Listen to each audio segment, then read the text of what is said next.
Update memburu pelaku pembunuh ibu dan anak di Subang. Inilah nama dan pekerjaan Banpol yang ajak Danu masuk TKP.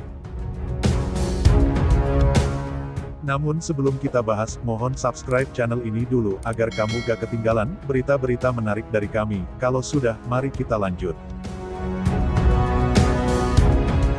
Hingga 2 bulan lebih pasca kejadian pembunuh ibu dan anak di Subang yang terjadi tanggal 18 Agustus tahun 2021, pihak kepolisian belum juga mengumumkan pelakunya. Bahkan, pengungkapan pembunuh ibu dan anak di Subang tersebut kian menarik dengan munculnya sosok Banpol yang mengajak Danu masuk ke TKP pada tanggal 19 Agustus tahun 2021. Sosok Banpol tersebut bisa dibuktikan dengan foto yang dilakukan Danu saat Banpol tersebut mengajaknya masuk TKP dan menyuruh menguras bak mandi. Ternyata sosok Banpol tersebut sudah diketahui nama dan pekerjaannya. Sebelumnya, Danu menjadi sorotan dalam pengungkapan pelaku pembunuh ibu dan anak di Subang dengan korban Tuti Suhartini dan Amalia Mustikaratu alias Amel.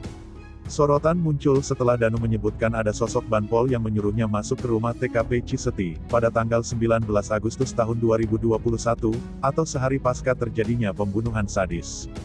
Karena ulahnya masuk ke TKP dan menguras bak mandi, kuasa hukum Yosef, Rohman Hidayat meminta Polres Subang menetapkan Danu dan Banpol sebagai tersangka penerobosan TKP. Alasan Rohman karena apa yang dilakukan Danu dan Banpol tersebut dinilai telah melanggar KUH pidana pasal 221, karena menerobos garis polisi. Rohman khawatir apa yang dilakukan Danu dan Banpol akan merusak dan menghilangkan barang bukti dalam upaya pengungkapan pelaku pembunuh ibu dan anak di Subang.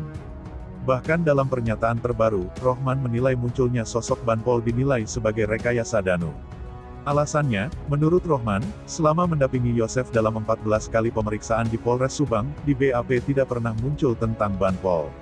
Permintaan Rohman untuk menjadikan Danu sebagai tersangka menerobos garis polisi, ditanggapi kuasa hukum Danu, Ahmad Taufan. Kuasa hukum Danu, Ahmad Taufan menyebut permintaan Rohman dinilai tidak elok dan tidak etis. Menurut kami, itu pernyataan kurang elok dan etis, karena yang menetapkan tersangka itu polisi. Kita tidak boleh mengintervensi. Ada kata meminta berarti ada intervensi, tuturnya. Ahmad Taufan menegaskan, kalau ada tuduhan Danu mengacak-acak TKP, menurutnya perlu diluruskan.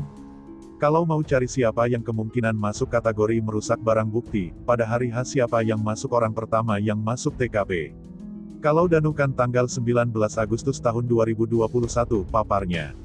Menanggapi hal itu, kuasa hukum Yosef, Rohman Hidayat menyebutkan bahwa sejak awal mereka tidak pernah memungkiri Yosef adalah orang pertama yang masuk ke TKP di Ciseti.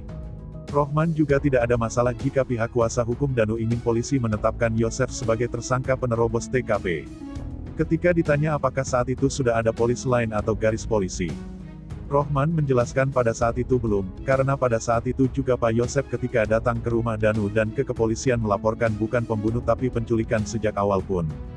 Tetapi konteksnya pada datangnya Danu ke TKP pada tanggal 19 Agustus tahun 2021 itu jelas memenuhi unsur pasal 221 ayat 2. Terkait hal nama Banpol itu, mengutip dari kanal YouTube Ruang Gosip, yang tayang pada Jumat tanggal 5 November tahun 2021, menayangkan foto sosok Banpol yang diunggah Danu. Dalam narasinya di kanal YouTube tersebut, menurut informasi sosok Banpol ini namanya berinisial U, dan sosok Banpol ini sering dipercaya oleh anggota Polsek Jalan Cagak. Maksud dipercaya karena sosok Banpol tersebut sering dimintai anggota Polsek Jalan Cagak untuk membersihkan Mapolsek Jalan Cagak. Gimana menurut kalian? Terima kasih telah menyimak video ini, jangan lupa like, komen, dan subscribe.